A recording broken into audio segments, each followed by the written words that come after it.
සුබ දවසක් වගේම සුබ උදෑසනක් ඔයාලට. දැන් වෙලාව උදෑසන 6:30යි. අද අලුත් ආරම්භයක් එක්ක දවස පටන් ගමුකෝ. මුලින්ම මම කරන්නේ නිදාගත්ත ඇඳ පිළිවෙලකට සකස් කරන එක. පිළිවෙල ඇඳක් පිළිවෙල රූම් එකක් කියන්නෙම හිතට පුදුමාකාර සැනසීමක් ගේන දෙයක්නේ. උදේම මෙන්න මේ බෝතලෙන් එකක්ම වතුර බොනවා මම. කරපිංචයි ලූණුයි නෙල්ලී දාලා ගෙදරදීම හදාගත්ත මෙන්න මේ තෙල් එක ගාලා ටික වෙලාවක් ඉඳලා ඊට පස්සේ වොෂ් එකක් දාගෙන රීෆ්‍රෙෂ් වෙලා බුදුන් වැඳලා ආගම සිහි කරනවා. අද උදේ ආහාරයේ විදිහට මම ගන්නෙ කෝන් ෆ්ලෙක්ස් එකක්. එහෙම නැත්තම් කුරක්කන් කැඳ කෝප්පයක්, සව් කෝප්පයක්, කොළ කැඳ කෝප්පයක් ඒ වගේ තමයි උදේ ආහාරයේ විදිහට එකතු කරගන්නේ. උදේ ආහාරයෙන් පස්සේ මම ගෙදර අතු ගාලා පිළිවෙලට අස් කරගන්නවා.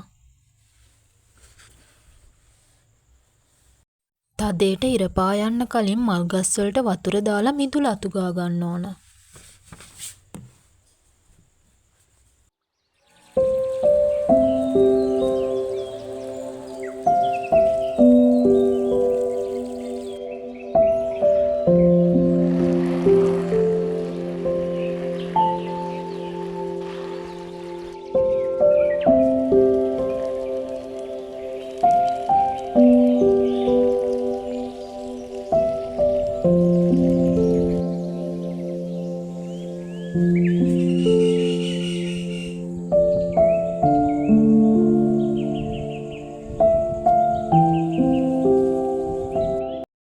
ඊට පස්සේ කලින් දවසේ රෑ ලිව්ව ටු ඩූ ලිස්ට් එක බලලා අද කරන්න තියෙන වැඩ ටික ප්ලෑන් කරගත්තා.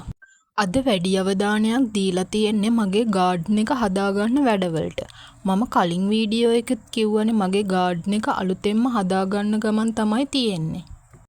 මෙන්න මේ කොටස අලුතෙන් හදන විදිය ඊගාව වීඩියෝ එකකින් මං ඔයාලට අරන් එන්නම්කෝ.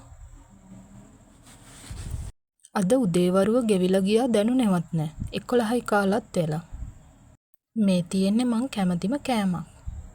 එහෙනම් මං ගිහින් එන්නම්. අලුත් වීඩියෝ එකකින් නැවත හමු වෙමුකෝ.